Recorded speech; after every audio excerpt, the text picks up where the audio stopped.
Hi, good evening everyone and welcome to the Sunrise Centre.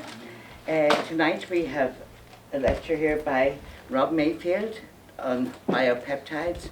So without any further ado, I'm going to hand over to Rob Mayfield, who is the man of the moment. Right, and I also want to say that I have personally known you for a very long time. Right. And we see one of the same doctors, I see some others too.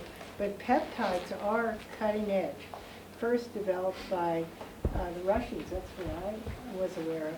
And if you took those two sheets, which I highly recommend you get if you didn't pick it up. Yeah, please take the seats because they'll refer to different things. And I have definitely had value from doing these peptides. And one other thing that's very interesting, these peptides, you don't have to see a doctor to order them. So it's very interesting for people who like working creatively with their own health. And I don't remember that they're that expensive. Well, the bioregular peptides, and actually I give you some sources to where you can buy them. They come in, for the bioregulars, you can get them like this. There's 20 in a packet, which will give you 10 days worth of bioregulators.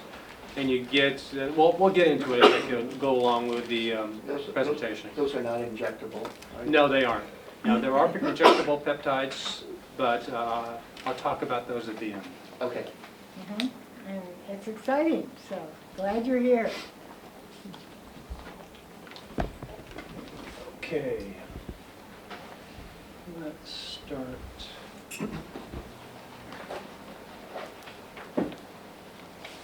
Okay, let's see, hold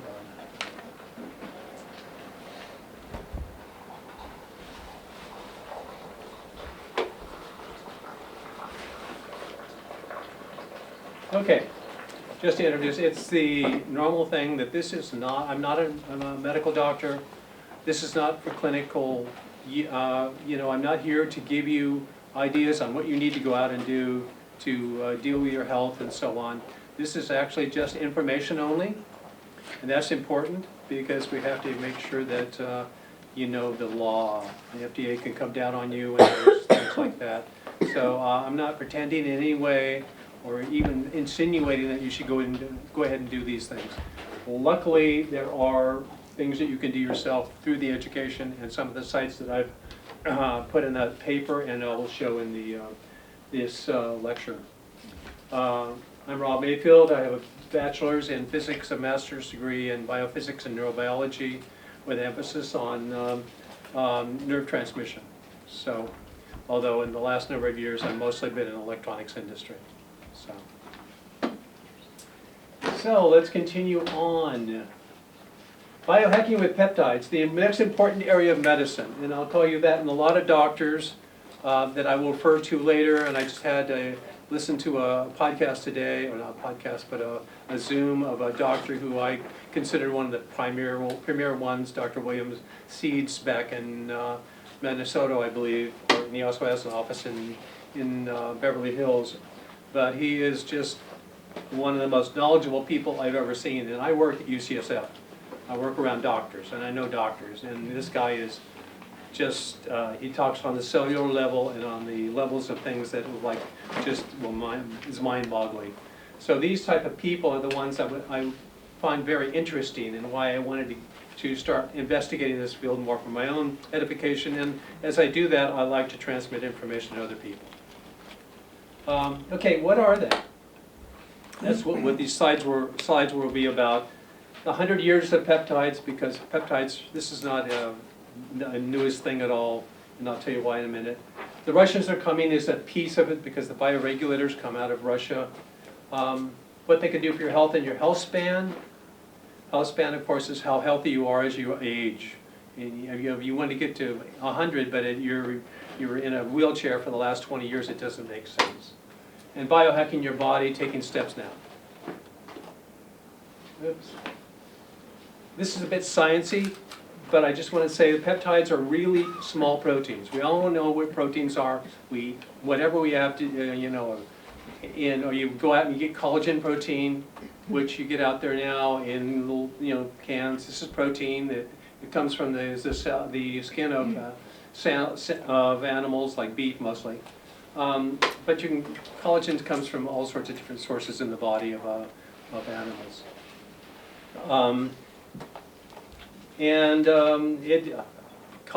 Peptides are in even insects, and bacteria have peptides in them because they are so universal. They've been around for literally a couple of billion years, probably, at least a billion years, in all different forms of life. So they're nothing new. And they're kind of more new in more what we believe, what we're starting to hear from medical authorities. Now, you see, I've emphasized homeostasis, and that's really what bioregulators are all about. They're to balance different organs and different processes in the body. And the most important thing that we want is homeostasis. Our body can't have too much of something or too little of something. So the bioregulators, and there's 21 different bioregulators, and they will, the Russians have found, start to regulate different, like kidneys, liver, pineal gland, thymus for your immune system, lungs, heart. And that's the most important piece, is it starts bringing it into homeostasis, so it is returning it, from a genetic level, returning it to its optimal state, which is what homeostasis is. And this is, well, let me get into that a little bit. Peptides are hormones, cell signaling. They actually do turn genes off and on, they regulate genes. Literally, there's as small as 2 amino acids. 2 amino acids held together with a peptide bond, which is why they're called peptides. All proteins in our body are held together with peptide bonds. It just happens to be that peptides, what we determine as peptides, are smaller proteins. But once they get over 50 amino acids, then that is regular proteins that we see and we probably eat in whatever we eat. How does that relate to collagen? Collagen is, of course, larger proteins, a larger protein, but they break them down and digest them into smaller chunks so you can digest them. The thing is, when here's an intriguing key. Peptides, when you eat something, it gets broken down. Well, you think it's by hydrochloric acid, but it's not really. Hydrochloric acid opens this protein up, and the pepsin, which is related to peptide, pepsin breaks that bond between the amino acids, opens it up. Well, that's the same thing with the collagen protein. It comes in, and it's a larger protein. It gets broken down into smaller pieces that you can digest, and it has an affinity for the skin because they have the peptides, that type of peptide actually has affinity for skin, joints, lining of blood vessels, lining of your gut. So that's where the collagen peptides that we mostly know of now. What do they do in the body? Well, they act as hormones. We'll see in a second that insulin, we know insulin. Insulin was the first peptide we know about. That's 52 amino acids long, and it can't be digested, so you have to inject it every day because it's too large, and we've broken down by that peptide bond breaking part in the stomach and in the from the pancreas, enzymes from the pancreas. So regulate blood pressure, affects aging, as we will see in a few minutes, and in some of the studies. I just had a question. We were talking about insulin, and these are peptides or proteins that what you've been speaking of is taking oral peptides. I've taken some, and I've always been curious about, do they get broken down, and what size, and in order to get them into the bloodstream? Because I mean, they potentially are digested. Right, and I say 2 to 50 amino acids. These bioregulators are 2 to 5. So generally, as a rule, they don't get broken down because they're so small that just a couple of these amino acids, it doesn't break them apart. So they actually get absorbed whole in the body because your body is used to getting peptides from your food sources, like animal sources, even in vegetables. and it gets absorbed quite easily in through the intestines, and it tends like homing signal. It's like goes right to the organ that is responsible for that. I've been taking BP 157. Right. And I've been like, should I take this away from enzymes, take it at night by itself? So I never have known that answer. We'll get into that bit, but let me just say one thing. BPC 157 is actually secreted by the stomach. It's a natural peptide. The reason why is because your stomach has hydrochloric acid, which is really strong. You get these peptides, the pepsin, which would break amino acids apart. Down the pancreatic juices and the bile are really caustic. So it has BPC 157, which is a little bit larger than this one, the one you're taking, is meant to go out and flow through the intestines and heal the intestines as it goes through, as your food goes through. Otherwise, we probably wouldn't be able to digest, keep our digestion going. So, but I'll get to that in a minute as we get into it. So they do have these, they reduce inflammation. As I said, there's different things, regulating things, like with, well, I'll show you. Here's, it just talks about, here's the peptide bond that I mentioned. And that's just because these little peptides are held together with this bond of peptide. And okay, insulin, here's, it's basically like, insulin carries the sugar molecule off to your cells. Your cells see that sugar molecule because of insulin, and it gets it to allow across the cell barrier into the cell, and it can do create energy inside the mitochondria. So as I said, insulin was discovered about 1920 and was first extracted and then eventually synthesized as ACTH was, adrenal corticotrophic hormone, and synthesized. We've been synthesizing these things since the 50s, like with insulin and so on. Incidentally, the Inflation Reduction Act had a $35 if you're in Medicare. Maximum you can be charged is $35 for insulin because it is used by millions and millions of particularly seniors. So. Has that passed, that act? I Yes. think it has. Oh, yeah.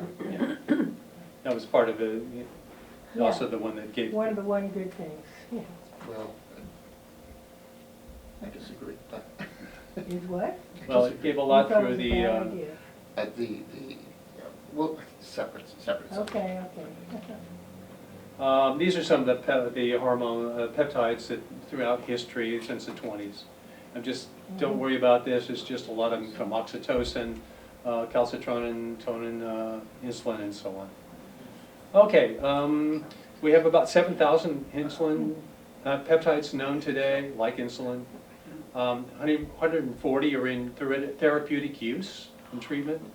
A lot are in preclinical studies by universities, like the university I work with, UCSF, or drug companies who are trying to weasel in on the whole thing and start charging large amounts of money, as we'll get to in a bit when we see one. The global market is very large, and there's just, if you Google peptides, you will find thousands and thousands and thousands of articles on it. So you know that it's actually extremely well studied through extremely reputable organizations. General, two groups of peptides, and I'll talk about bioregulators tonight and a little bit on therapeutic peptides. Bioregulators are really small ones that get absorbed into the body, go right into the cell, can actually go into the nucleus of the cell and affect regulate genes. The therapeutics are larger, and we'll talk about, you mentioned BPC 157, that's a therapeutic one. Okay, the Russians are coming because Vladimir Kavinson started work. He was a colonel in the military, in the Russian military. And the Russians were seeing, because of poor diets in Russia, they didn't have really the best equipment for the military and so on, like in submarines. They had these submarines, they didn't have protection. that good a protection from radiation from these nuclear submarines. So there was a lot of health problems with the health throughout the body, the eyes in particular. So they gave this guy, bountiful amounts of money.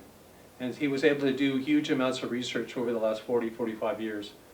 Are we still getting them from Russia, Yes, even with the war and everything? Huh. this one comes from Russia because they have the patents on it.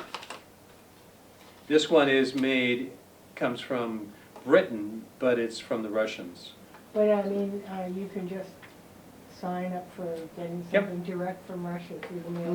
No, you get them through, there's a company up in QI Canada? in Washington. Oh. And then there's another group in Britain. You can actually get some of these in Amazon because Vlad, who runs the QI group, I think he puts them out onto Amazon. So Ah, amazing. you can get them. There's only a select few. I was a little skeptical, except they are identical, so I guess it's valid. I always be very careful about where you source them, and we'll get into that a little bit. Incidentally, I saw this interview by Cavinson. He's a Sagittarius, 27th of November, and he proudly says it's one of the reasons why he's so creative and so bright and has so much energy. I thought it was an interesting side note.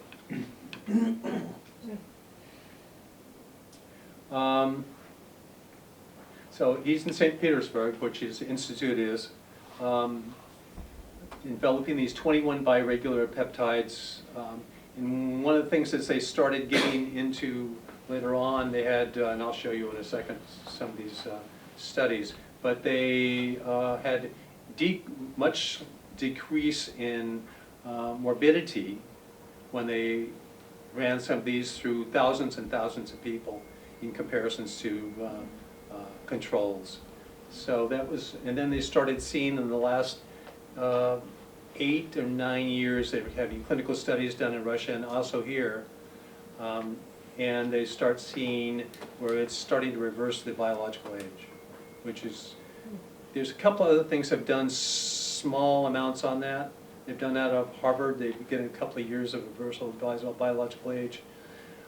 But, and there's also some ashwagandha, some very expensive extracts of ashwagandha, the Indian herb, that may do some of that too. But this is the first time that consistently we see people who are reversing biological age. There are many aspects to measuring Yeah. age, so what can you tell us about that? Well, I'll get into it in a minute because I'm going to show you a little video from it. Mostly they're using the Horvath clock and the telomeres, the length of the telomeres. Oh. So they're seeing the length of the telomeres are lengthening because the telomerase, epithalin, which comes from the pineal gland, helps to stimulate telomerase. So it actually rebuilds the telomere length, which is the end. The telomeres is sitting on the end of the DNA molecule, and every time that molecule divides, it loses certain parts of the DNA, but to hold that integrity of the DNA, it has to rebuild those things, and that's what telomeres do. But if it gets too small, it gets to the point where it can't replicate anymore, and the cell dies or becomes senescent, which is even more of a problem. Gas problem was the one I was talking about. They had 11,000 workers, 3,000 controls over a period of time, over I think it was they only gave them to them for 1 or 2 years, and they actually had cut down on the morbidity by actually it should be morbidity by 2/3 and half of mortality. And a lot of these people are in Siberia, and they're very hostile conditions there. So, and again, the Russian diet is not the best in the world. So, because right now they actually have, and we'll hear Dr. Lawrence talk in a few minutes of why that Russians just generally don't have as good a diet. They have a lot more stress and so on. They use in Chernobyl, and actually I heard one podcast of this woman who is now in the United States, but she was like 13 when Chernobyl happened, She was within very close range, so she was rated. She has many medical problems, as do many other people. But peptides, they gave peptides to these people, and she said it's helped incredible amount in terms of being able to not to get the cancers or deal with the cancers when they get them. Olympic gymnasts in Russia, you know, we always knew that they kind of used drugs and so on when they've been caught, in particularly more recent years. But they find that because they push these gymnasts so hard, and they do it here too, or anywhere, and because of it, they measured their telomere lengths, and they found that these are 16, 17, 18-year-olds. They're like 30 years old in their biological age. So they, after the training periods, after the Olympics, they gave them these bioregulator peptides, and they regressed them down to their normal age, which happens very quickly when you're young. So, the telomeres, these are the telomeres on the end. You can see the little orange tips, that's the telomeres, and you can see as you get started, they're pretty long when you're a baby, but as you get up to age more, they shorten and shorten and shorten. And this is Dr. Bill Lawrence. Bill Lawrence, he's started going up to Russia. He met, because of his interest, he met Kavinson, and they became good friends, and so he started clinical studies about, I guess it's 6, 7, 8 years ago. I think it's hard to tell because the last time I saw a video of him was a couple of years ago, but I think it's 7 years. And so he started this clinical study with about 100 people, and using the Horvath clock, which deals with methylation in this area, that it will tell how many problematic pieces of the DNA are happening because of methylation. And don't worry about that. And then there's telomere lengths on the other ones. So the Horvath clock came out of a professor in a group down at UCLA. And it's one of the standards on how well the cell is. And I'm going to go over now to some videos. If I can quickly find them. Make sure I got the right one up here. Okay. And I'll explain what drives that. Actually, I'll explain it now. Okay. What the Russians understood and the Americans finally understood, Elizabeth Blackburn, who one of the 3 co-recipients with Carol Greider and the fellow at Harvard, received the Nobel Prize for their work in telomere science in 2009 because they had worked for many, many years and had identified the enzyme, what we call the telomerase enzyme, in pond scum, actually tetrachyma, I think is, I recall the name. Yeah. They had discovered it in pond scum and received the Nobel in 2009. She went on to do a lot of research, and what they discovered was that more than anything else, more than lifestyle, more than diet, anything else, what drives telomere loss is stress. No kidding. Yeah. You know, and people throw that word around, you know, stress is harmful, stress is going to kill you and so forth. Actually, with regard to telomeres, it is, because what Elizabeth Blackburn did with her associates, they did a number of studies of people, including pregnant women. This is fascinating. What they did was with questionnaires and interviews and so forth, they interviewed women with respect to how they felt about being pregnant, that is, was this a wanted child or unwanted, you know, unexpected child?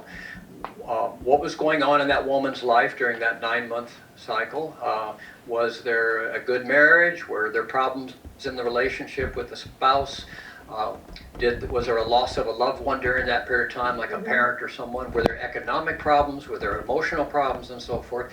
And when all the data finally settled out, it was clear from the data, published data, that the women who had a difficult pregnancy gave birth to offspring or newborns had shorter than average telomeres. Unbelievable, yeah, yeah, it's how this whole maternal, and it's really the environment of the fetus, right? Yes, That will exactly. impact its ability to develop and how it develops. That is pretty fascinating. It's sobering, Yes, right? very, very. It's sobering stuff. So what the Russians did was they did some long-term studies. This one was published in 2002. This, I think, was a 15-year study and a 6-year study, depending on the age brackets. I'll show it to you in a summary here. Yeah. So what they did was in the 90s, actually started in the late 80s. In this particular study, let's see. Yeah, they had two categories. They had what they call elderly people, 60 to 74 years old, Yeah. and they used over a period of 12 years. If I put this laser on, can you? That's okay, don't worry about Okay, it. okay. If you look in the middle of it there where it says mortality rate in the course of 12 years. Yeah. Okay. In the control group, which means that those not using peptide, just what they call polyvitamins, in other words, just vitamins, normal diet, et cetera, et cetera. In the course of that 12 years for that age group of 60 to 74, 44% of those people died, which would be about normal, except that in Russia, and this was conducted both in Russia and Ukraine, they have less longevity than they do here in the U.S. and so forth, although the U.S. is catching up, or maybe I should say catching down to them. Yeah, no kidding. Yeah. Well, they live much more stressful lives typically. Yes, Sure. yes. So 44% of the people not on the peptides, but using peptides over the course of 12 years, just using the pineal gland peptide, just one peptide, it dropped it in half to 22.3%. Yeah, that is Yeah, astounding. it dropped the mortality rate by 50%, just using one single peptide. And this Then is all-cause mortality, right? Yes, So yes. which speaks to me to this central role that the pineal gland plays in health and aging. And it's not just aging, it's this whole idea of this circadian clock, this master clock that will then, from a upstream or downstream, however you want to call it, perspective, affect just about every other aspect of our ability to stay healthy. Absolutely, yeah. So let's drop down to the bottom of this, Natalie, where it says old people. The Russians are not the most I diplomatic. love the nomenclature. Yeah. Elderly is 60 to 74, and once you're 75 and up, you're just old. Old, yeah. That's the Russians for you. They're very blunt at times. They're direct. We'll call it Yeah, direct. yeah, and I happen to love that about them. Yeah. Anyway, so in the old people category, 75 to 89, the study was for 6 years, obviously, because of the age. And during that 6 years, 81.8% of the non-peptide group died, again, normal for that part of the world. Using one peptide, again, the pineal gland peptide, it was 45.8, basically 46%. But when they added a second peptide, and this is the thymus peptide, it dropped the mortality rate to 33.3%. So Amazing. you had a reduction from almost 82% during that 6 years down to 33% with two peptides. Yeah, that's pretty astounding. Yep. And still staying with our old people, moving on to the next slide. Yeah, now let's talk about morbidity here for a moment. This was a study that was done with Gazprom. Gazprom is Russia's sort of equivalent to BP and Standard Oil and so forth. They do a lot of gas and oil and gas work all over the world. Yep. They did a clinical study with 11,000 employees. They gave them 6 different peptides, the immune system, the brain, the blood vessels, the lung, the respiratory, the liver, and cartilage. And then the control group was 3,000 of the employees who did not receive the peptides. And this went on for a year. So as you see in the chart, the sort of the purple block, the control group, had what you see there is significant amount of morbidity or sickness.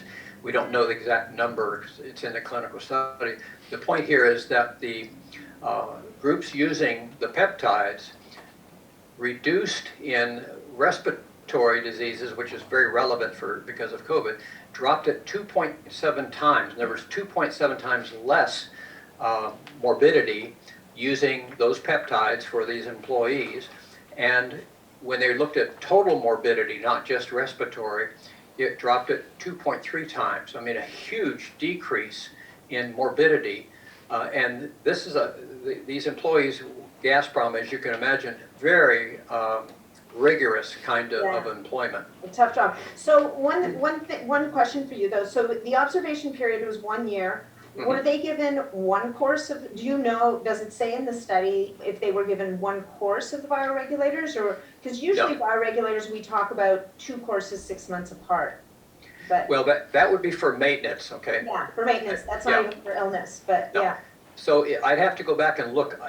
As I recall, this was every other month, I think, but don't hold me to that. Okay. Okay. So it's a fairly rigorous intervention from a bioregulator perspective. Yes, and with the clinical studies, it's every month, actually. Okay. I'll get to that if we have time. So. We're gonna make time. Okay, so no pun intended, but we can really see the results with retinal issues. Yeah. And the Russians are known pretty much throughout the world, I'm not sure about America, as leaders in vision issues, retinal issues, and so forth. So what this is, these are eye scans, field of vision scans, and what they're showing here is that with diabetic retinoplasty, on the left, what you're seeing is green means that this person has vision. Red, yellow, black means impaired or no vision, the black being no vision at all. So after a couple of years of treatment, and I can't tell you the frequency at this point with it, most of what we see here after a couple of years of treatment is green. Wow. Yeah. I would estimate a 90% reduction in the black and the red and the yellow. Mm-hmm. Yeah, no, the one on the left looks like a patchwork, and the one on the right is almost all green with the color. Yeah, this person has a life at this point in terms of their vision. Here's retinitis pigmentosa. Lots on the left, lots of black. You treat for a couple of years, and a lot of green replaces the black. With retinitis pigmentosa, you lose the central vision. I'm sorry, you lose the peripheral vision, and people who have it talk to me and they tell me it's like looking through a straw. Yep. Now I have a good friend. I have a good friend who has this and has spoken to the institute in St. Petersburg about it. Wonderful, wonderful. Yeah. I've got a couple of teenage boys that have been on the peptides for, wow, 6 years now. 2 brothers, 13 and 15, were diagnosed in the same year. You know, it's an inheritable disease, unfortunately. They were diagnosed within the same year, both of them, with RP. Yeah. And through a series of people just knowing each other and so forth, they ended up coming to me, the parents and the boys came to me. I got with their doctor and we put them on a peptide program. I just talked to them 2 weeks ago, and their night vision improved, their peripheral vision improved, and they still have a diagnosis of RP. I'm not sure that it's ever completely curable, but they have normal lives, whereas over 5 years it's a progressive deterioration disease. Yeah, I mean, people need, I mean, guys, just know that RP, retinitis pigmentosa, is considered by conventional standards untreatable, progressive, like it's going to do what it's going to do. So I guess, do you know, and has any information come out from the Kavinson Institute, from the Institute in St. Petersburg, do people need to be continually treated with the peptides to keep the RP at bay? Or is it something that over a period of time you reclaim your vision and you're able to stop the peptides? Do we know that, or is that one of those things that people are still figuring out? We're still figuring it out. Where I lean at the moment, based on what I know, is that you're going to have to stay on a maintenance program. Yeah. The maintenance program, I liken it to this, and that is, you can't go to the gym every day for a year, Right. you know, and get really strong, and then, yeah, I'll go every 6 months after that. It just doesn't work that way. Yeah, absolutely. Yeah, so let's skip through these. Here's same thing with macular degeneration. You know, a significant improvement. I would say there's probably a 75% reduction in the black and the red and the yellow. Here's glaucoma, same thing, vast improvement. I won't go through this cancer thing in any detail. This is an induced cancer trial where they were attempting to induce cancer in mice and rats and so forth, either with the DMBA, which is a chemical complex that they use, or with X-ray or constant lighting and so forth. If you look, Natalie, over here at the far right-hand side where it says control and peptide, Yep. what they're showing there, we'll take the first one up here with the rats with the epitalamin. The control group came down, 81% of the control group ended up having cancer induced, in other words, diagnosed with cancer. Yeah. The group taking peptides before and while the trial was going on reduced it to 26%, as I think that's what it shows. Yeah. And all the way down the line, you'll see, if you look at the control group, peptide group, you see these dramatic reductions in successfully inducing the cancer in the control group compared to the peptide group.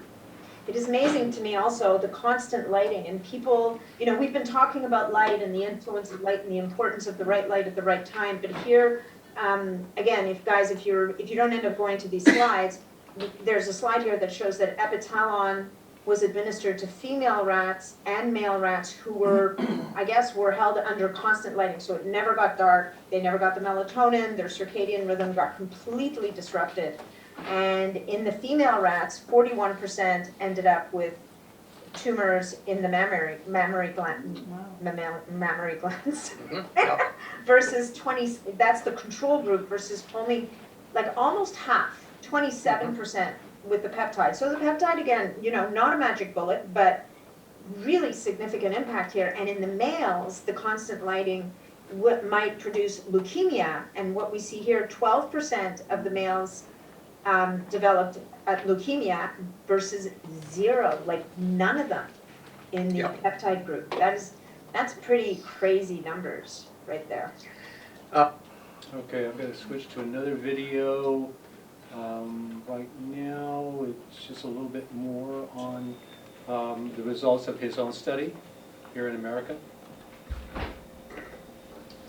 Okay, so we know from a lot of studies that short telomeres play a central role in almost all the age-related diseases. Now, I'm not saying by that short telomeres cause those diseases, but what we do know from lots and lots of clinical studies, and there's probably at least, I think last time I looked, there's more than 5,000 PubMed and other published articles on telomeres, okay? What we do know is that the people who have shorter telomeres become more vulnerable to these various diseases.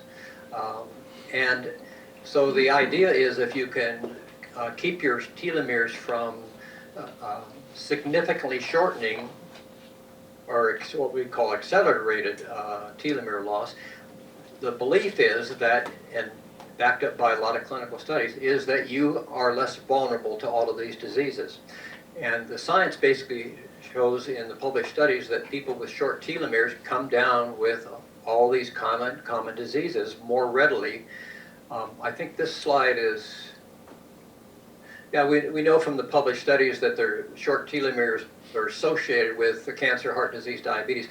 The fraternal twins that you see here at the bottom, this is one of those where I was talking about, that the twin who had the shortest telomeres had a 300% greater risk of death than the twin that had the longer telomeres. Interesting. Okay, so here's the clinical study that we call the telomerase activation protocol.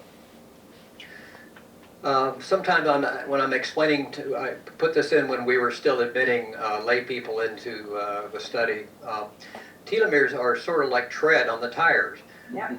You journey, a long time. You go on drive your vehicle and so forth, and the running components can be fine, the engine can be fine, but as you wear down the tire, you're not going to be able to go on a longer journey at that point. And so what we're doing is basically creating a new tire. Yep. Okay. Nice, deep, beautiful.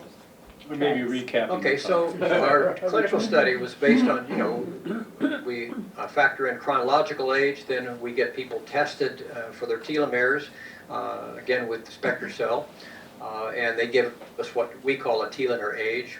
They also give us the percentile compared to their same age peers.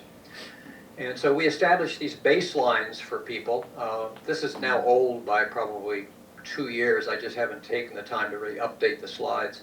But initially we had 37 subjects who had completed at least 2 years in the clinical study using a variety, using most of the 21 natural Ladonics, peptides. one The of ones them is shown up there. here are cartilage, liver, pancreas, pineal gland, the thymus, the sirloin, and the ventral for the arterial system. But we use all of them, basically. Spreadsheet that we had for all these people where we show a baseline over on the left.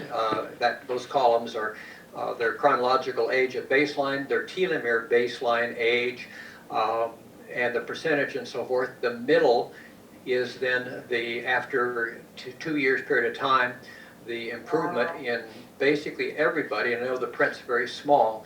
I'm going to show it to you in some separate documents here. Although But some less so than others, and much so. Huge does that have to do with- variability. Yeah, Yeah. so does that have to do, have you figured out, like, is that their lifestyle, diet, or you don't know?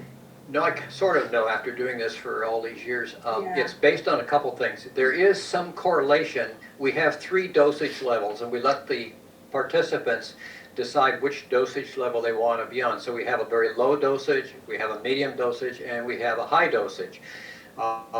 And so the people who have chosen the low dosage, kind of, I'll say, that's not a very scientific measurement, but Yeah. kind of there's a correlation with low dosage, but sometimes not, okay? What I have discovered, backed up by Elizabeth Blackburn's research and so forth, is more than anything else, it's, because I know all these people, I'll explain that in a moment. It's the stress that they're under.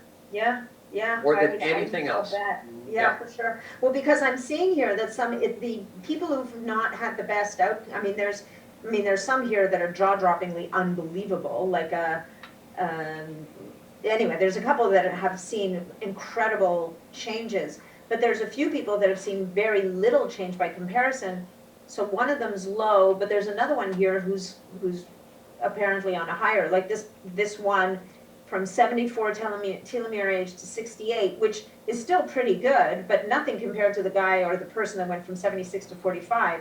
And the 74 to 68 is on a high dose versus the 76 to 45, which is on a medium dose. So Yeah. it must have to do in part with lifestyle and maybe even their own genetics, right? Like their own Yes, genetics. it's the whole package of things, but I think I would put at the head of that list stress.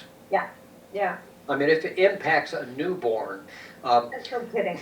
yeah, at conception, we measure telomeres of what we call kilo base pairs. It's a measurement of length, basically, and we actually do it with PCR. PCR is very effective and very, reasonably accurate as these things can go.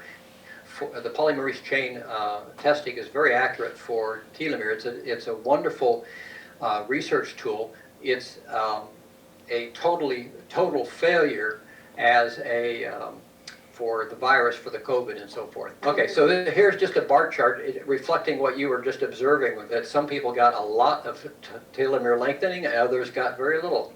Mm-hmm. Okay, so let's look at the data now. Here's the raw data. This is me. I was the first one. You got to experiment. Good scientists experiments on their self first.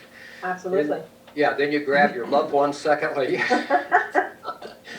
So this is, let's see, I was 66 at the time.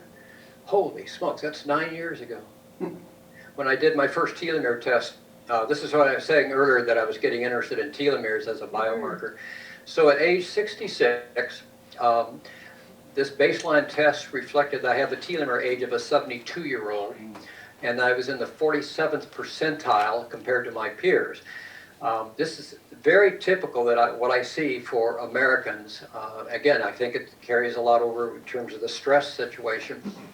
Most Americans will come in 4, 5, 6 years older telomere-wise than their chronological age.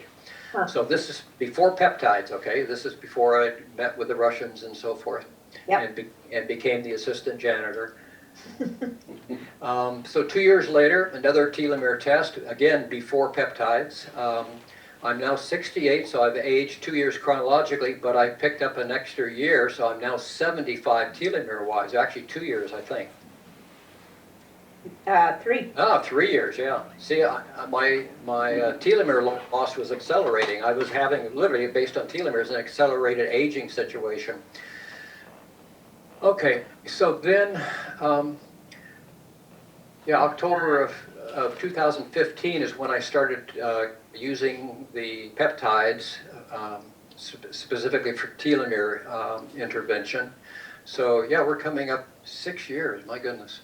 I was 70 at that point, and my telomere age had been reduced down to 68. So prior to that, I'm sorry, I'm getting ahead of myself. I had been, this test was in June of 16. I'd been on the peptides since October of 15, so about 8 or 9 months I had been on these peptides. And at this point, at age 70, my telomeres had been reduced down to, lengthened to that of a 68-year-old. So I picked Going up in the right direction. Yeah, I picked up 7 telomere years, you might say, at that point. absolutely. 2 years later, and Look at you. yeah, I'm 72 at that point. My telomere age is down to 44. And we see this, the longer a person's on the program, it seems to accelerate. And then, Is there a bottom, do you think? well, I have one person that came in the other day. She's, I think, 60-something. Her telomeres are equivalent to a 7-year-old. You're kidding. No, How does she, okay, now how does she feel?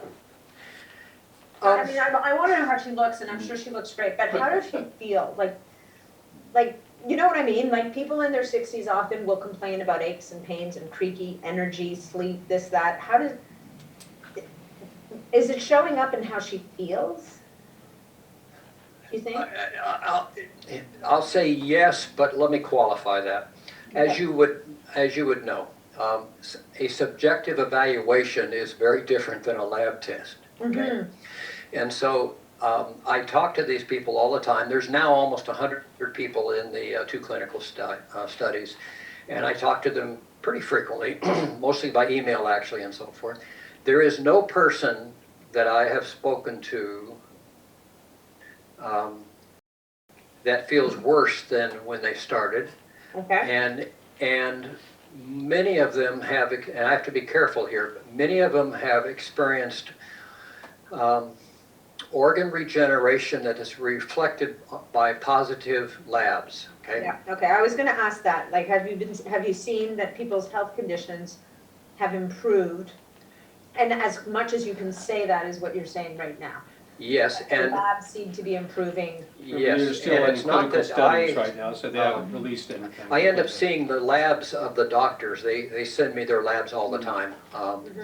And I see the improvement for where they have issues at the beginning, and then a year, 2, 3 years later, I see significant improvement in lab markers. So this is the last Look one. at you. Well, yes. I mean, I'm 75 in a few months. I feel like I'm 30.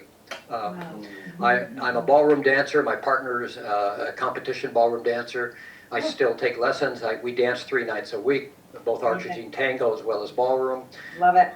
I think most people who see us, and I'm going to show you Vess's numbers in a minute, they must think we're probably in our 50s, probably Vess 35. Yeah.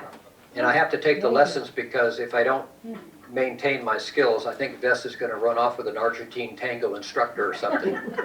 I'll show you a picture. Yeah, I'll show you a picture of it in a moment. Anyway, so this is my last one. I test it myself every 2 years. At age 73, my telomeres are equivalent to a 35-year-old. Amazing. And I went from the 47th percentile in the beginning to 88% on this last test. Beautiful. Now let's take a look at Vess, and I'm going to show you a picture of Vess. Vess is with a V. This is her baseline back, she was 60, she's going to be 65 next month. So she was 60 when we did her baseline. She also had accelerated telomere loss.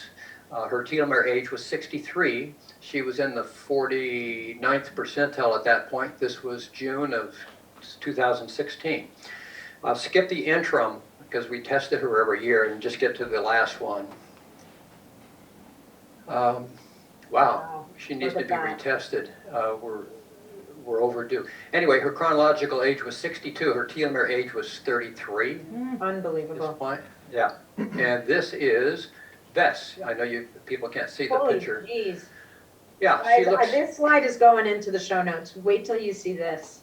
Yeah, she probably could pass for 40 or 45 at this point. She'll be 65.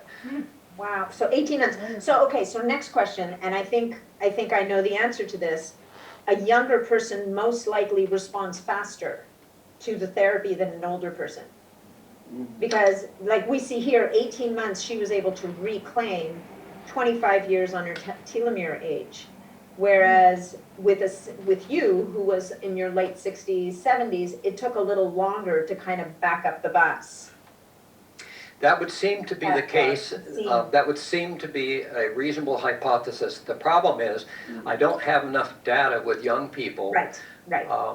At this point, let me think. Tora is the youngest person we've ever enrolled and tested. So yeah, because we don't have the data, let's say, for that young gymnastics team from the Russians, but so we don't Right. know how long it took them to get them back to that 20-year-old state from their 40-year-old state after, let's say, the Olympics. That's correct. Okay, interesting. So, Fascinating. I love it.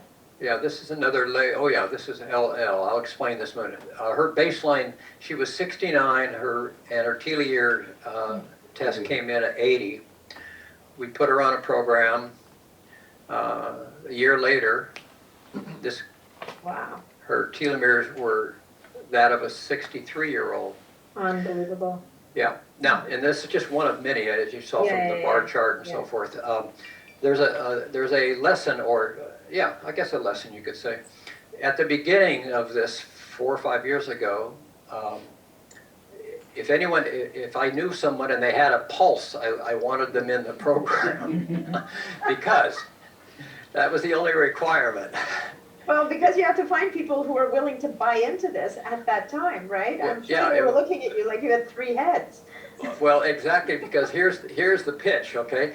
I've got these pills that were developed by the Soviet military. Made from cow parts. Right, and they come from cows, and I'd really be pleased if you could swallow these for the next few years, and we'll see what happens.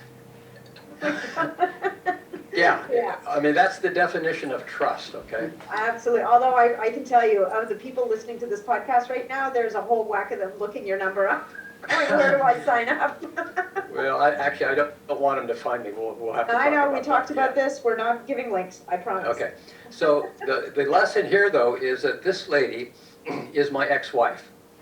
Well, look at what a nice guy you are. Yeah, we were dating in high school, got married young and so forth. We divorced in 1980, the friendliest divorce in the world. We had our arms around each other crying at the time. We just knew that we shouldn't be husband and wife.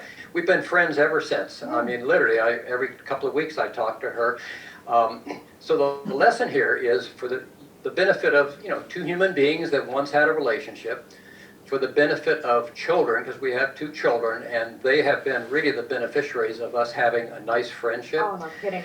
Yeah. And the other advantage is that if you can maintain that kind of a relationship, as a scientist, you can experiment on them. Okay. That's a good benefit. I mean, Yes, and look at she reclaimed, what was it, like 17 years? Yeah, well, about 17 years, yeah, and she's still in the program. Oh, she's probably like 22 by now. I mean, No, I think she's come out on top here. Oh, yes, yeah. Anyway, back to the whole clinical study. So for the people who had been in it 2 years, and this information is a little dated now, but it's running about 6 years on average, 6 years telomere reduction or telomere age reduction for every year in the program. And so for the first 2-year period where people had been in the program for 2 years or more, it was a 12.32. When you took all those people, the 37 on people. average. Yeah. Yeah. So 12.32 year, and just we'll skip that. I just thought that was cute. We want to be the guy with the long telomeres. Yeah, yeah, no, we've Yeah. got telomere humor here. Yes. Yeah. Now, this is Beth sitting in Dr. Kavinson's conference room. The pictures that you see in the background are famous Russians and other people, including prime ministers from different countries who have come to the Sure. Institute for Treatment. Professor Kavinson is looking like the proud father at this point. Oh, yeah. Yeah, very, very pleased with this. Was the once we got into the 2-year mark. So, That's amazing. okay, that's that. Okay, so that's current aging expectations. This is what Professor Kavinson and I believe is going to be and is. Yeah. And that slide, people, just instead of watching people stoop over, we now finish with a standing tall, nice physique person Yeah, stepping and out. So where do you suppose, So I'm going to take back over Yeah. and so we saw those 2 videos. So basically the bioregulars that they talked about were the pineal gland, which is called endolutin. It's called also epitalon. And then thymus, which is called Ladonix. It actually has other things that are not bioregulators that are all talked about in a few minutes. They oftentimes put those 2, the pineal and the thymus, together with blood vessel because a lot of people, when your blood flows correctly to the brain and to other parts of the body efficiently, it's not clogged, you have a much better result because it gets blood and oxygen and nutrients to the rest of the body, and it takes the waste and dumps it out into the kidneys and the liver. So benefits of, because the 2 ones that they were talking about in the first study was epitalon or epitalon. It was different. Endolutin is the bioregulator that you get from Russia, is what it's called, or from others, from Britain. Here's some of the different things. I mean, maybe hard to, I don't know, is it easy enough to read? Yeah. He talked about telomere lengths and increased lifespan in both rats and all the way up to humans. Deeper sleep. Now, I've been taking epitalon, particularly in the last few weeks. And when I was waking up once, twice a night, but I had a hard time falling back to sleep. The last week, it's so much better. I feel like I'm actually getting rested during the night instead of waking up kind of groggy and kind of feeling yucky. You know, like I haven't really gotten good sleep. And that's partly because epitalon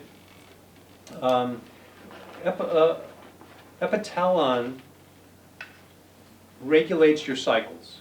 You have 2 cycles, main cycles during the day, the waking cycle and the sleep cycle.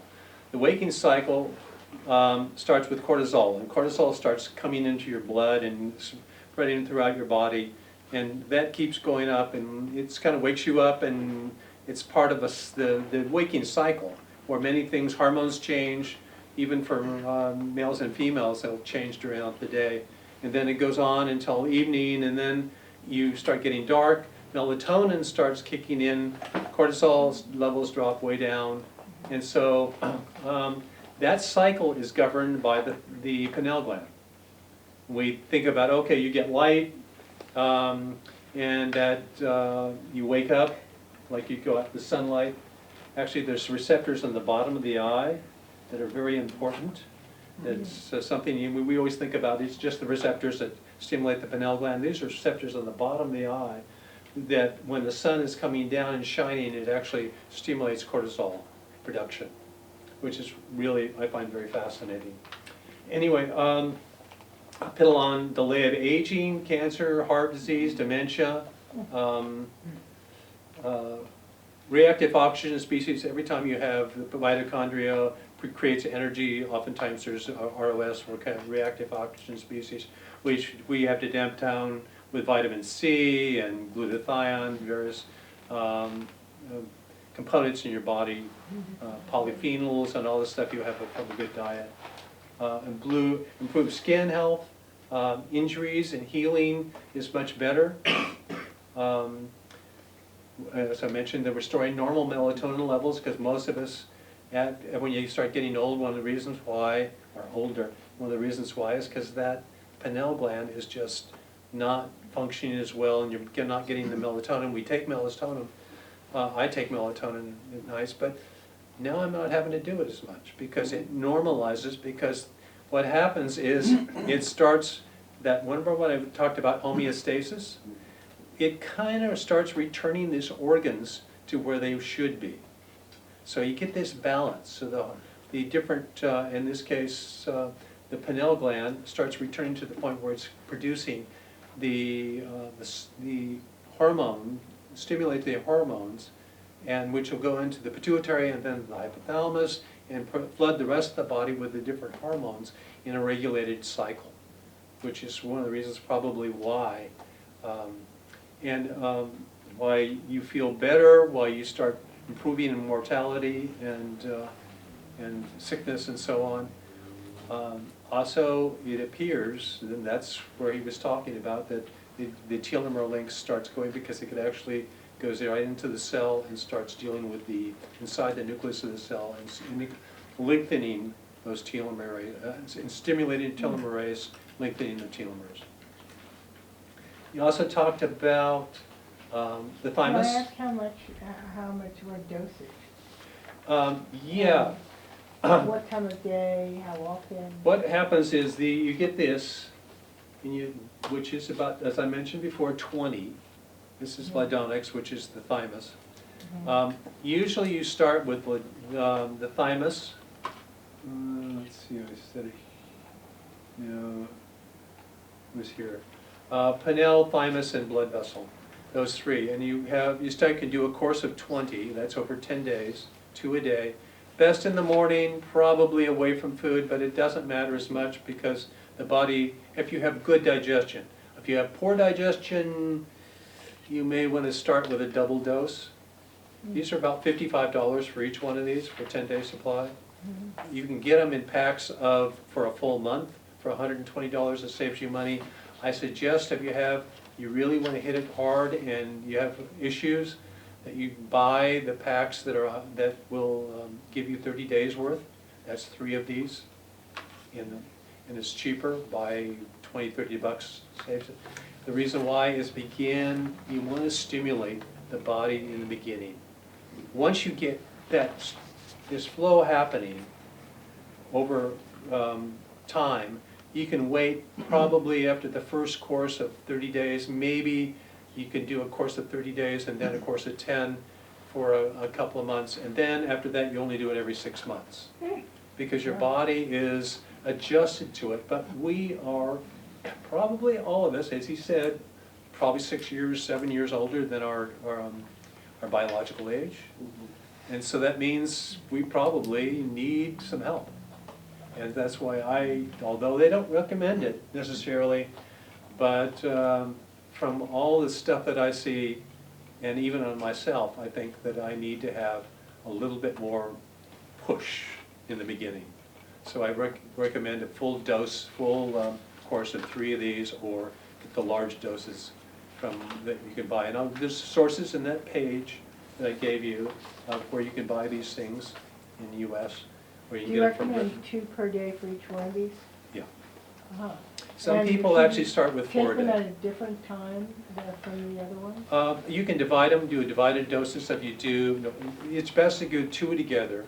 And then if you do, sometimes you can do 4 a day if you want, because those who are actually dealing with conditions they want to work with, then they'll do 4 a day. Get double packets of these. And that way you would divide the doses in the morning But I and mean, evening. you do 1 pineal, 1 thymus, 1 blood vessel in the morning, and then Well, you two of each in the morning. and then double it up. Yeah. Yeah, and for just the normal course that they would normally say, they would say that you use the two pineal, 2 thymus, and 2 blood vessel in the morning. And that's really where you start. If you want to double it up because you have some conditions you really want to work with, then 2 in the morning, 2 in the night. And of course that means double these. Do you take digestive enzymes with these to break it down? You can, but you don't really need digestion because these are really small. They're less than 5 amino acids. They're actually 4 amino acids. This one, Ladonics, where's it at? This is 2 amino acids. And can you overdose on them? No. No. In fact, even on the therapeutic peptides, most of them, they were finding that, that the Epidolon, which is the epitalin, there was a translation problem in going from Russian to English. And they were using, instead thinking that they needed to have milligram supply of these, and it was actually micrograms. So it was 1,000th more. And so they were taking 100 to 1,000 times more than they needed to without any problem or effects. But then they reduced it and found they still had the same effect. And the reason why is because the body goes, oh, I'm getting these things in food all the time, but these are very specific, and you're getting them in, and it goes, oh, I don't need these. So it just goes on and says, just throws them away. Or just uses them to build more proteins. Are these available in injectable form, and is there any benefit to do that? I use injectable on Epidolon, and the reason why is because I don't think my digestion is that good. I'm working on my digestion. Unfortunately, I have a mold in my house, and from water damage, and because of it, it tends to, I've seen it over the last few years since that damage, my lymphocyte count has gone down, and my immune system is I can see it in the counts, or has suffered some. So I'm believing also I have some gut issues. Maybe there's mold in that. Sometimes there's bacteria that happens in mold, so you got to watch out for that. And so we'll get to, when you talked about BPC, that also is really good for the gut because it helps to heal the gut. There's a few other things. You got to have a good diet. You got to exercise. You have to good sleep, good water, clean water, and pretty good you talked about attitude.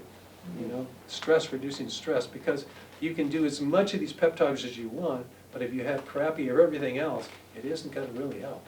With mold, maybe I'm treading water, but until I get the mold out of it, or I'm injecting these things, as you mentioned, and I'll show you later on. The second part of this will be the therapeutic piece. I believe it's kind of important for me to kind of hit it hard. So I use injectable. And it's subcutaneous. You get the injectable from the internet, or do you get it from? I get it from Can Labs up in Canada. Can Labs? Huh. Yeah. Can Lab Sciences. And that's on your sheet Yeah. that I passed out. You can also get it from Peptide Sciences. And I'm going to go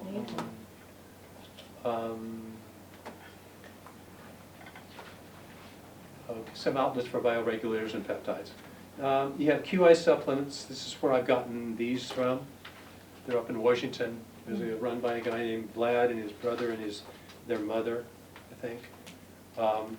He has some videos on his site which is really good and interesting to listen to. He actually gets his from Profound Health, which is the next one down.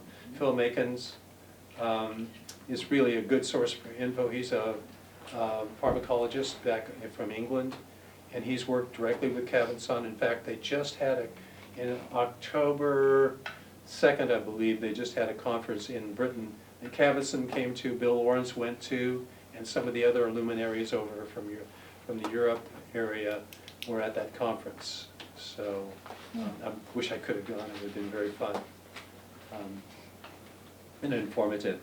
Some of these other, so there's the Profound Health sells these, and if you go to Profound Products, I believe it is, you can use Longevity 15 and you get a 15% discount. That's care of Nat Niddams, who was the one who was the female in that video. So she has good podcasts, and I'll show you her site in just a few minutes.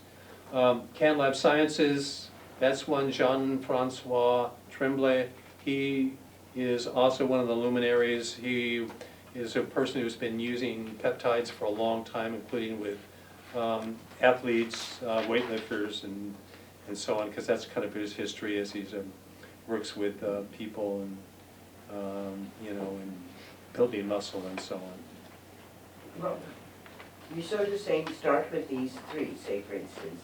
Yeah. But should you, if you feel that your eyes are in danger? Yeah, let's get to that one too, because what Bill Lawrence, who you saw, what they do is, and in the studies in Russia, what they do is they start with the three peptides, generally as a rule. The pineal, the thymus, and the blood vessels. And then they will start cycling through the other ones. So you'll have kidney and lower liver and pancreas and a brain. There's two separate ones for the brain. Heart, lungs, spleen, thymus together, kind of one called vilon. Prostate for males, prostate and testes, and for females, ovaries. So the 21, therefore, for a male you only have 20, and females you only have 20, because of the one on this, obviously we don't need you know, ovary for a male.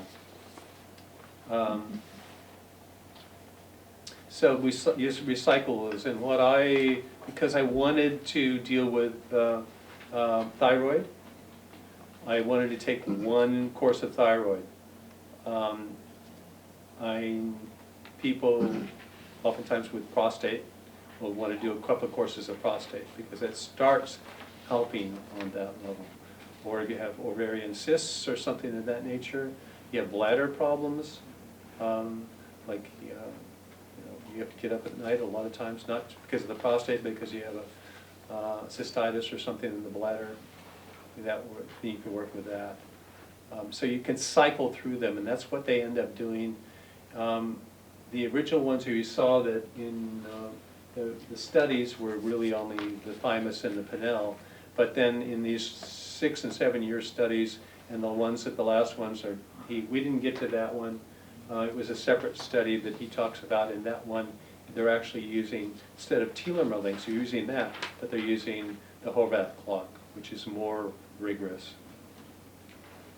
How does the use of bioregulators and peptides affect eyesight, particularly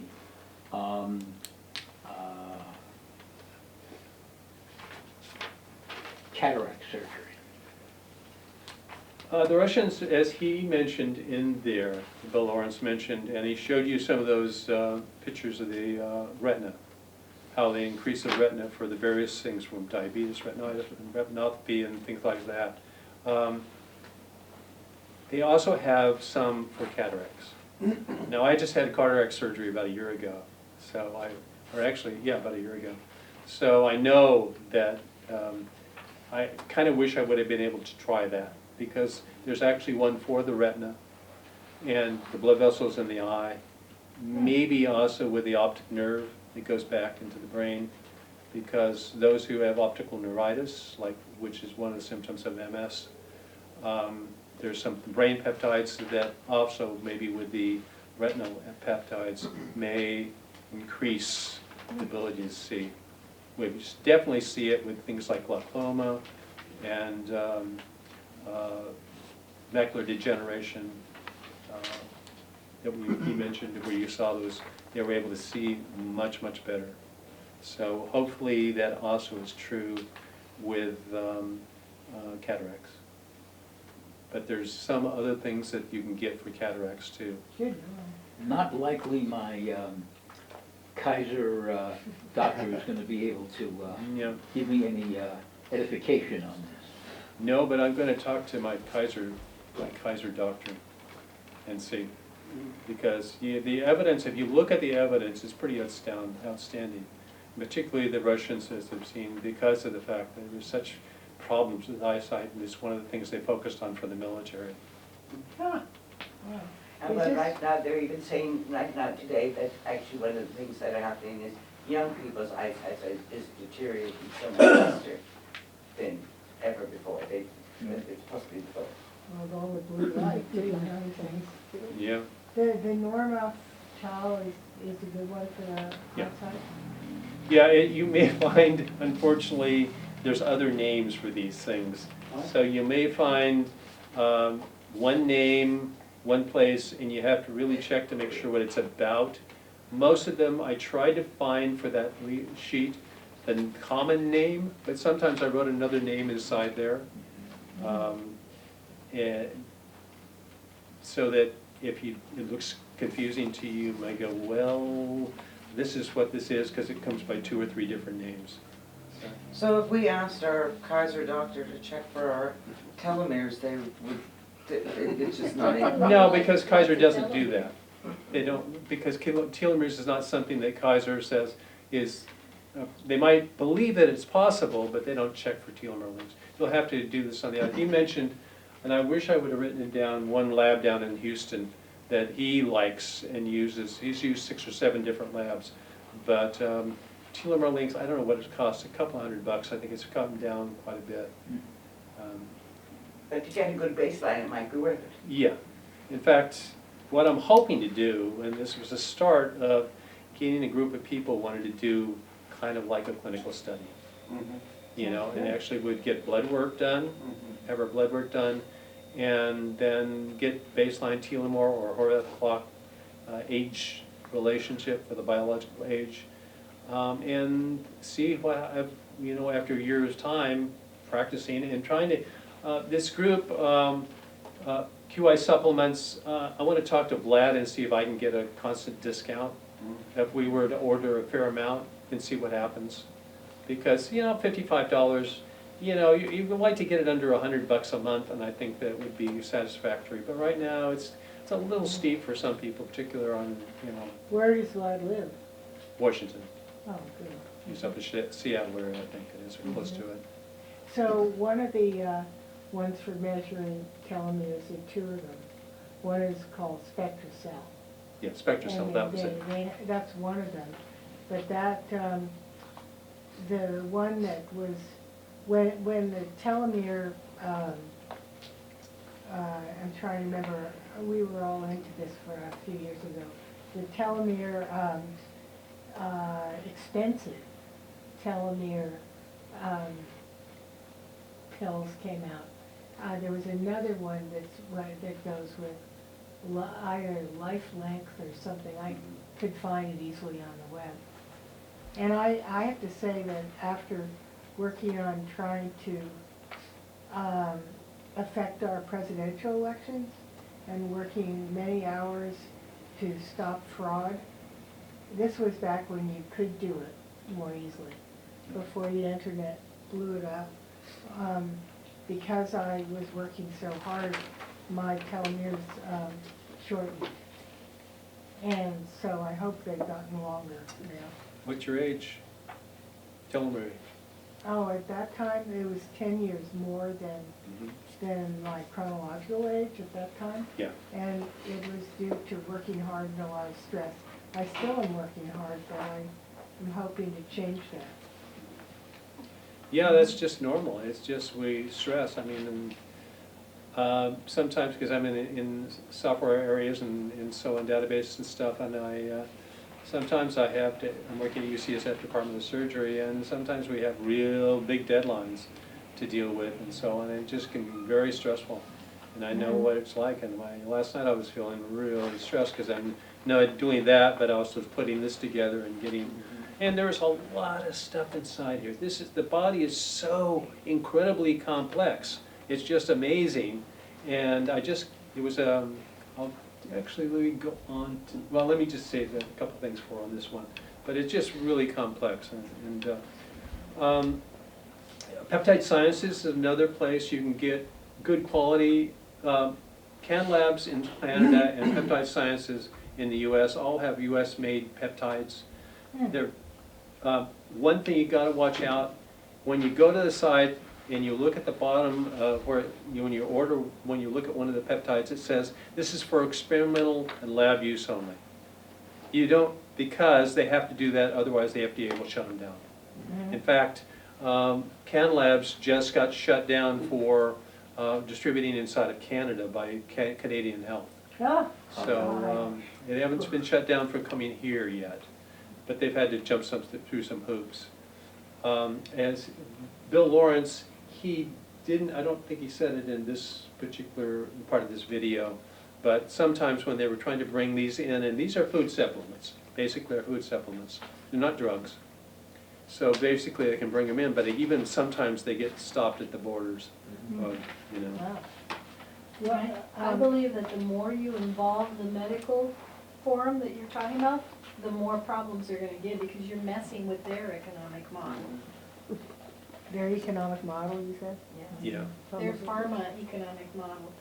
Well, we'll get to it actually in a minute, because there's one where they had to take it down from Can Labs because it's in competition with a Ozempic, which is semaglutide. Semaglutide is for weight loss, and particularly lower doses for I'm taking that. diabetes type 2. Ozempic? Yeah, Yeah. and that is semaglutide. And there's an alternative? You can get it if it's injectable. But I would say that the dosage that you want to take, you want to make sure it's right where it is. The semaglutide is also good because it works for cell senescence.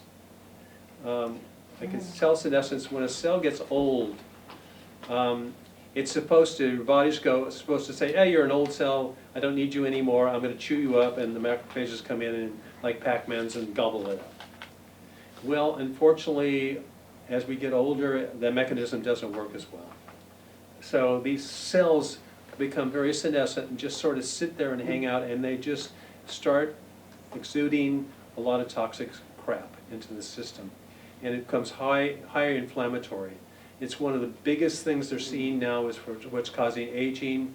A lot of eventually becomes disease like cancers and so on. So semaglutide, evidently, and according to something I heard today from what I consider one of the gurus in this area in the United States, he mentioned that it was starting to work on some cell senescence. So I find it very interesting. They also cite that as a benefit of intermittent fasting. Yes. So great. maybe It's that in combination with the peptides So- would be a good. Yeah. So semaglutide is like an alternative to Ozempic? It is Ozempic. It is Ozempic. And this was why they had to take it down from Canada and from Can Labs and How do you spell it? And is it injectable or pill? It's injectable. You will see it right here, right there. And you can't get Kaiser to give it to you, Semaglutide. because they wouldn't give it to me. It's the weight loss pill du jour, solution du jour. Yeah. Everybody's going for Ozempic now. But this is a peptide that's available on the internet? Well, it was available on Can Labs and on Peptide Sciences, but now it's not because they had to take it down because the drug companies came after them. And but they've replaced it with a new one that's I can't remember the name of it. Wegovy, is it? Huh? I know that there's another one that the pharmaceuticals are coming out with called Wegovy. Wegovy. Yeah, I think that was I've very heard of similar that to semaglutide. I think it's another knockup of Ozempic. So I want to say that one of the doctors that I work with, Morgan Camp, specializes in all of this. And in fact, I just got a prescription for dihexa. And Yeah. I have semaglutide, I have rapamycin, I have, Eric Gordon doesn't do quite as much with this. No. Rapamycin and dasatinib, which is, it goes after senescent cells. It's What is it called? Dasatinib mixed with quercetin. It's a tiny amount of a chemotherapeutic drug. Oh, yes, mixed yes. Mixed with quercetin. Yes. And right now I'm listening to his guidance. I mean, doing the dasatinib every other week and the rapamycin, 2 pills once a week, and I don't know, he said after a while you can test yourself to check your variables, how they are. But I'm very, very interested in all of this. And there are doctors who, if you want professional opinions, you can sign up with them. It's largely telemedicine. Yeah, Yeah, I mean, telemedicine, not, But what you call the I mean, insurance program? they're not on insurance programs now. No, but your insurance programs, you were Kaiser. talking.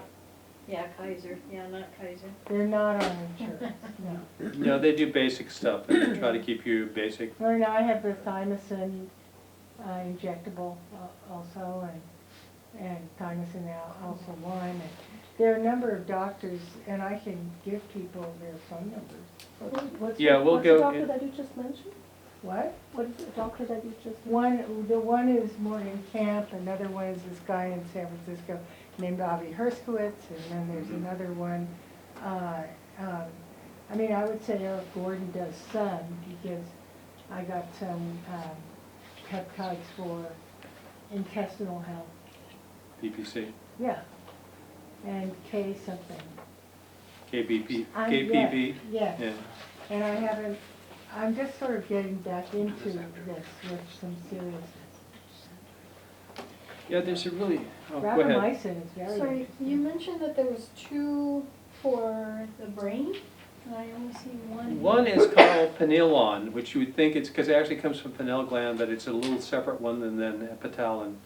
And then there's another one that they derive from parts of the brain. They use it for nerve regeneration if possible. It's hard to tell because I haven't seen any good studies on it.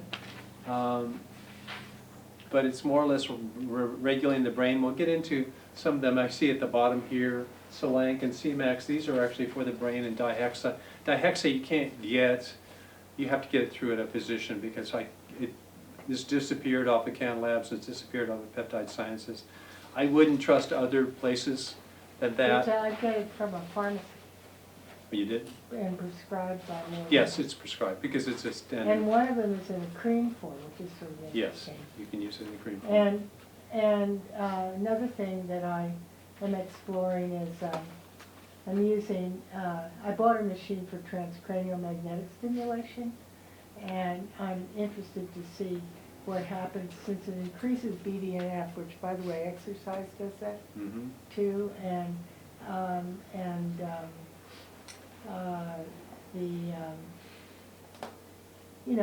the mushroom.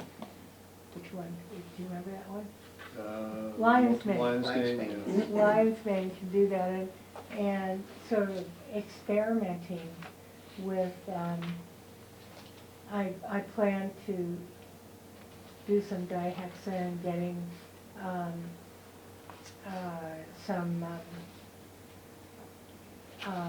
some dihexa and transcranial magnetic stimulation.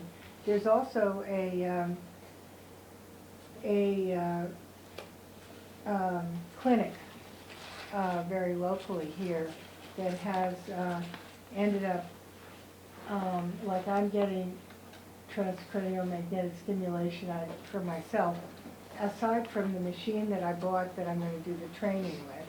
But at Siegel Psychiatry, and what they do is they make it so I don't have any copay, and it's good with Medicare. It's with younger people. It's used for depression that you struggle with. And I just came back from something known as the Pulses Conference, and it's very evident that these things work because they tried sham approaches as well as, their direct clinical approaches, and they showed significant differences. So, it is interesting, fun. Yeah, there's a lot of these things. I just, let's see. Oh, you were mentioning mentioned one of the 3 studies was where they were working with Russia and after Chernobyl and the radiation. Has anybody done, because I think in the US you're gonna have more and more the mercury, you know, this mercury, and it's very difficult to get rid of it in your body. I was thinking of you talking about the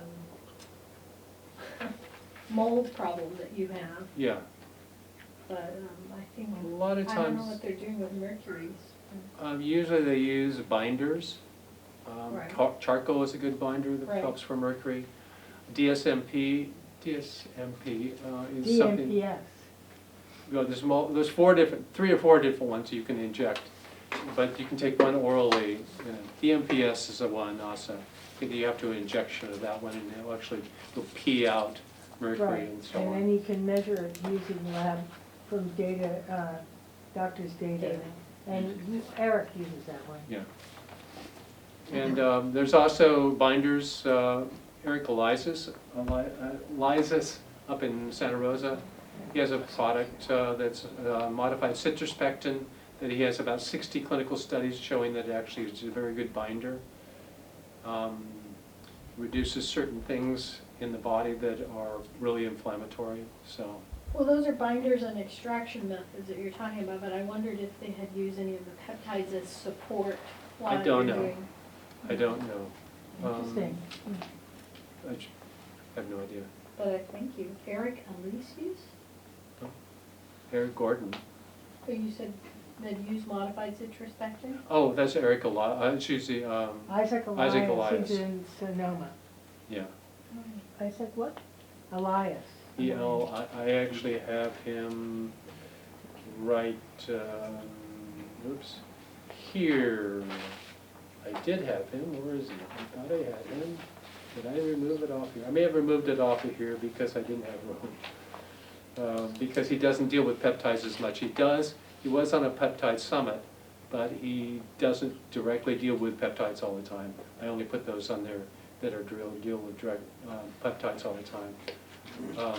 Let me go back up here because I just was on a kind of seminar today, what he calls office visits, or what we call over at UCSF grand rounds, which means that a bunch of physicians and various people put in questions and he answers it. And this guy is just phenomenally brilliant. I mean, he talks about the cellular level and interactions on levels that are just like mystifying, that he's that incredibly capable of this. Rob, could you go back one slide? Which, Just photographing it, you changed it, so go back to the well, one before I'll this. probably go forward because these are, let me go forward and then you'll get it in a second. This is the therapeutics as we started. As I mentioned, insulin, ACTH, oxytocin. And then there's the growth hormone releasing peptides and growth hormone releasing hormones. This is the one that had the doctors. We'll get to that. Okay. We're going to go in order because I want to get through that because that's the last slide. Oh, sorry, thank you. So these growth hormone releasing peptides, and there's one called CJC 1295 and ipamorelin. One of them's a releasing hormone, one's a releasing peptide. They will release growth hormone, insulin growth factor 1, which means it can rebuild the body. And a lot of people use it that. You don't want to do that, you have cancer, but otherwise it's taking people and it increases your hormone, your growth hormone levels. It starts renewing. When you get about 30 years old, your growth hormone levels start going down about 5% per year. And gets to the point where you're like 60 or 70, you're only like having 20% of your growth hormone left. So that's why we don't rejuvenate. Even with the stem cells, we don't rejuvenate as well. You have a question? This protocol, with all these peptides, is there any effect for restoration of bone density? Mm-hmm. Like Paget's disease, are you familiar with? With? Paget's disease. No, but there is the bone marrow it's on your list, it's the top one, I believe, of the bioregulator peptides. It works on the bone. And one of the reasons why, of course, the bone is where all the stem cells come from in your body. Also where all your immune cells and all your, everything for your real building comes from the bone marrow. So it's called bone marrow, it's the first one there, Yeah. I believe. It's, so that's a really good one because, and sometimes when you want to use it for your stimulating the immune system, you also want to stimulate the bone marrow because that's where the innate or the young immune cells come from, whether the B cells or T cells or lymphocytes or so on, whether they go through the thymus to become mature or they actually get mature in the bone level. This is why you want to stimulate the bone and why sometimes we have bone broth and so on, because you'll get some peptides from that. So yes. So there's growth hormone, there's things that are precursors to NAD, which is a big thing out there these days, which is something in the cellular, the mitochondrial area for energy and so on, and NADH. There's one called, this is for cell senescence, FOX, FOXO4. I don't know much about on this one, but they use it for cell senescence to get rid of those old cells to some extent. Which one is that? FOXO4, FOXO4, it's there, the last one beside NAD with the up arrow.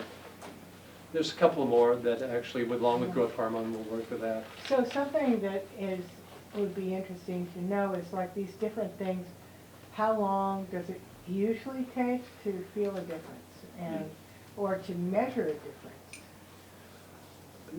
First of all, let me qualify Could be this. measuring a tiny difference, I don't know. First of all, let me qualify that these things you should probably be using with a physician. These particular ones. Not so much these. Most of the physicians, or even Eric and people like that, Matt Cook down in the South Bay who had the Peptide Summit, they only kind of indirectly refer to these because they're not therapeutic.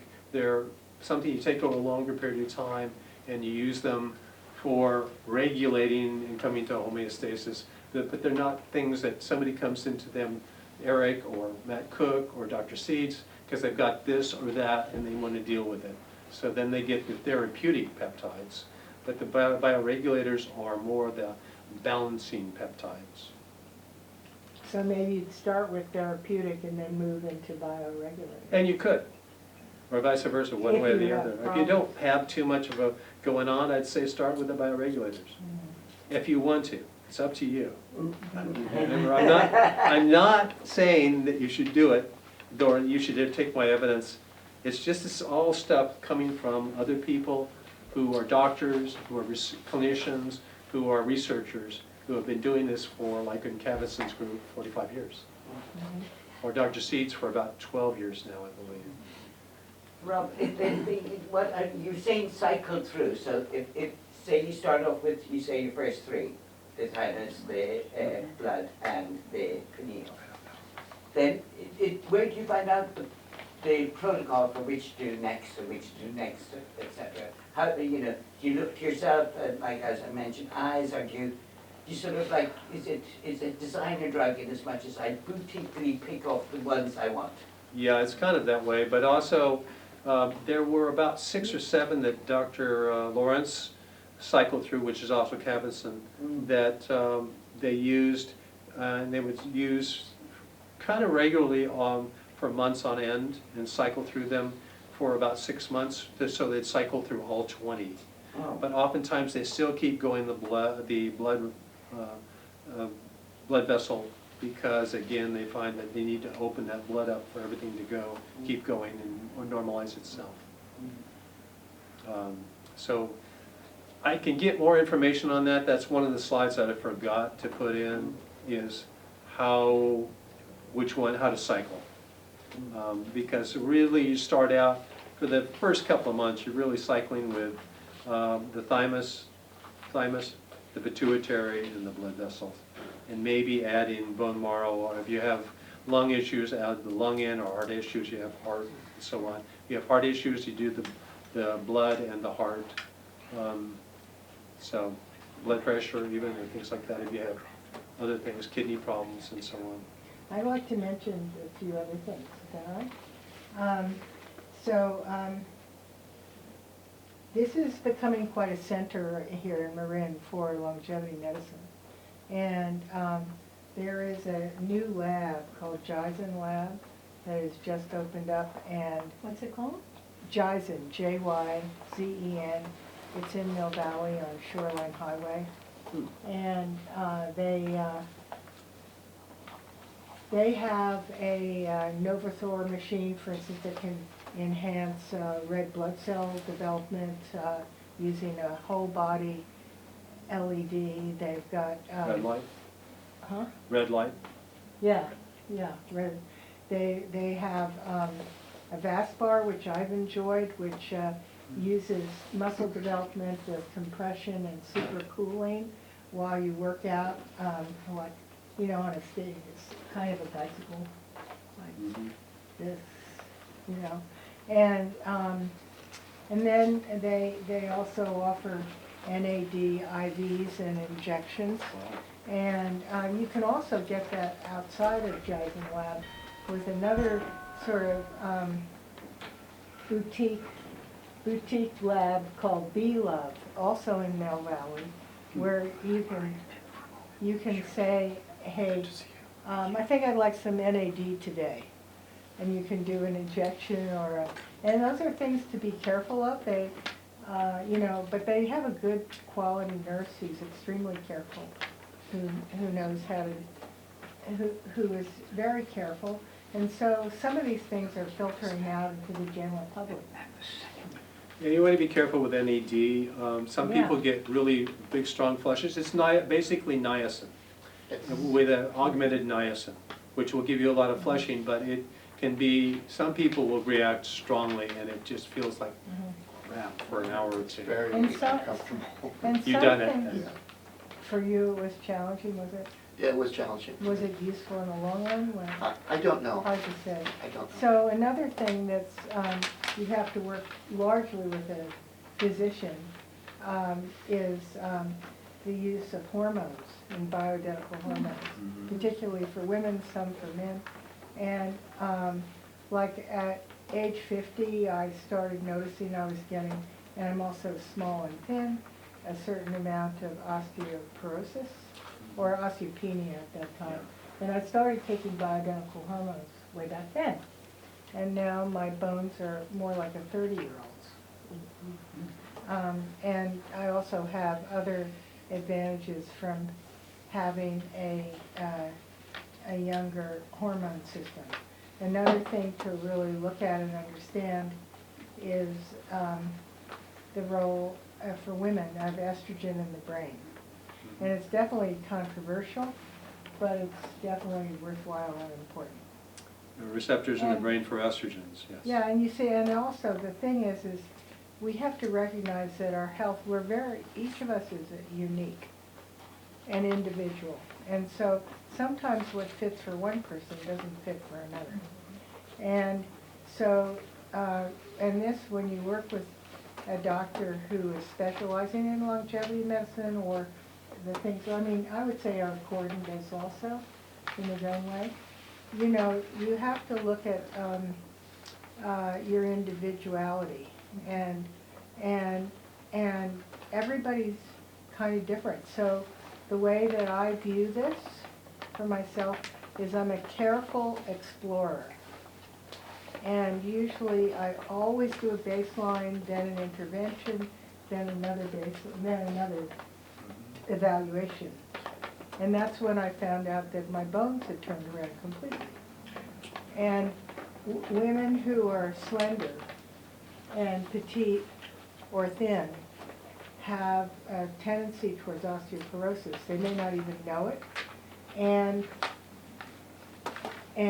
then also weightlifting helps, but it's not the whole thing. It's not the whole deal, okay? And so there's several women I know who are perfectly wonderful people that are falling apart with their bones. And you know, I want to introduce them. There's several doctors that give bioidentical hormones, and there's also discussions between, like in Europe, they give bioidentical hormones to women in their late 70s into their 80s, and here many doctors won't touch it because of something called the Women's Initiative study that happened a long time ago, quite a long time ago, with synthetic hormones that was causing blood clotting in women, and progestin, which caused potentially cancer in their breasts, but bioidentical hormones, which you know, are definitely safer. And with any kind of hormone management, you want to be regularly testing, regularly checked, and you have to be just very excited about this kind of stuff. But the advantages are great. I also take growth hormone. And I'm getting back to going to cycle with it again. And so when I work out and I do weights, I get 2 to 3 times the value per unit time.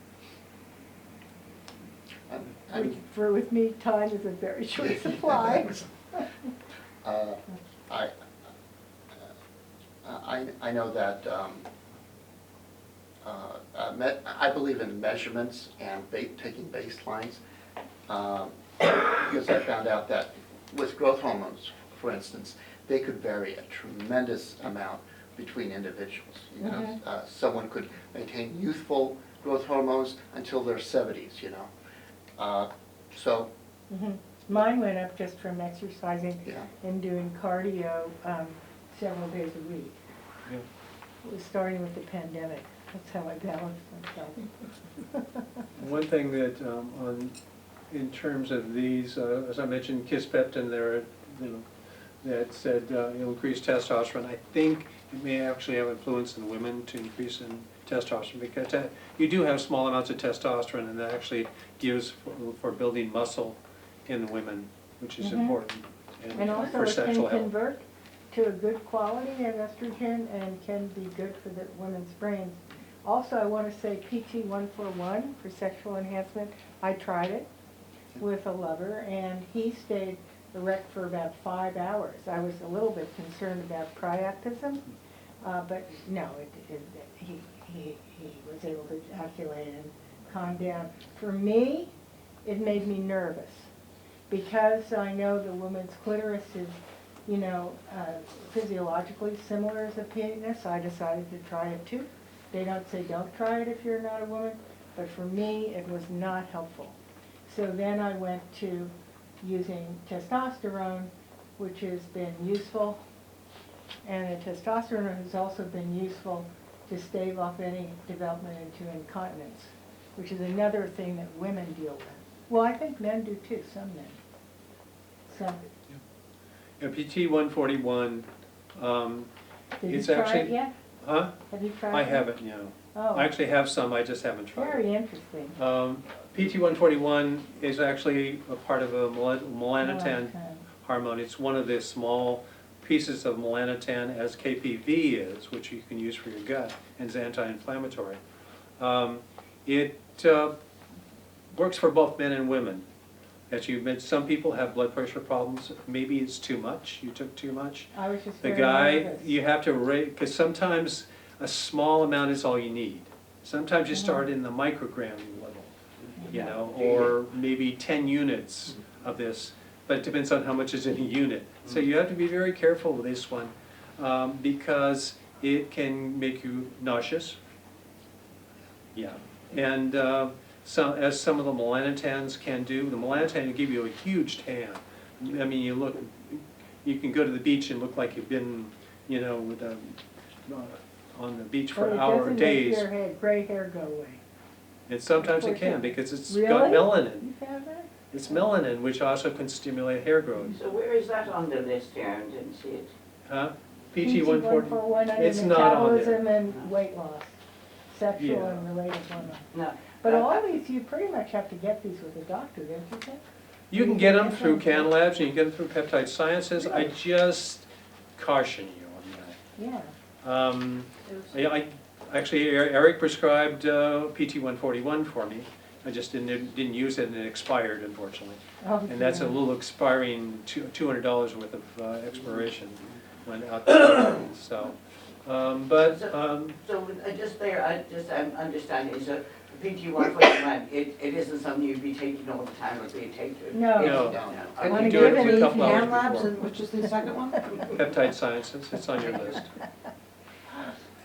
Yeah, you only take it about an hour to hour before you're gonna have a lovemaking. Okay, so would that be for some of these therapeutic peptides, you have to nearly have them prescribed because they all have different, They all have different. both you, like the Solank, which is for the brain, or whatever, would you be taking that on a regular basis? Yeah, you can take it because it's kind of like an antidepressant. I mean, it competes with some of your, you know, hormone, things, your mother's little helper type of hormones.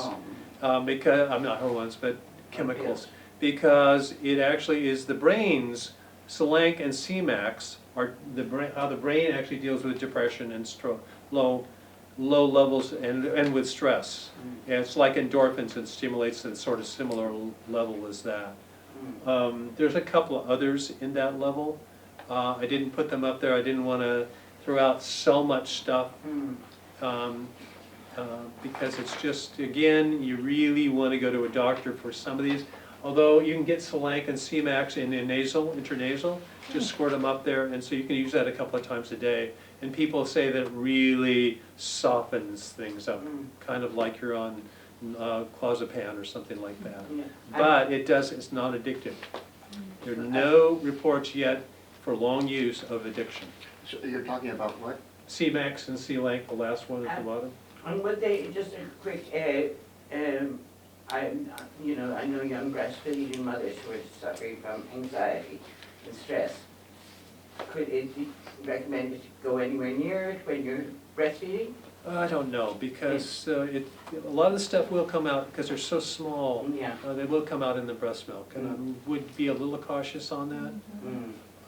Oxytocin is another one you can use, because that's the bonding hormone, but it also is a softening hormone. It's also bonding between couples, or it can potentially be between couples. So when I've used oxytocin, it creates a feeling of Empathy. melting and peacefulness, but a man's erection can be a problem.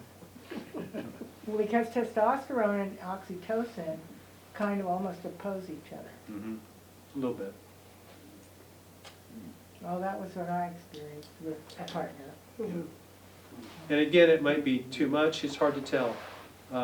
Maybe you should do it, oxytocin in the morning, and then at night it's softened enough so that there's less of an effect. Because some of these, literally, some people have to take some of these things in the morning, like some of these growth stimulators. In the morning, the growth hormone up the top, the delay senescence and restore cellular energy, they take them in the morning because it's too much at night, when your growth hormone is actually stimulated at night. So you can take it at night, but some people can't do that because they have to take them in the morning. One thing, the last one, Lori mentioned BDNF, rate drive nootropic factor. This is now coming out to be that the SSRIs, those things they take for depression and so on, it turns out what they're doing is stimulating BDNF. So if we can find things that stimulate BDNF without some of the side effects that some of these SSRIs have, it probably is very much beneficial. Unfortunately, again, it starts competing with the pharmaceutical industry, which is making billions and billions of this. So a lot of this stuff is kind of kept under the quiet. I think you mentioned it, in the quiet, because as more and more doctors pick it up, you see it on the web, but there's also been pushbacks because, let me show you one other one. Well, there it is. Definitely goes up with cardiovascular. Yes, it does.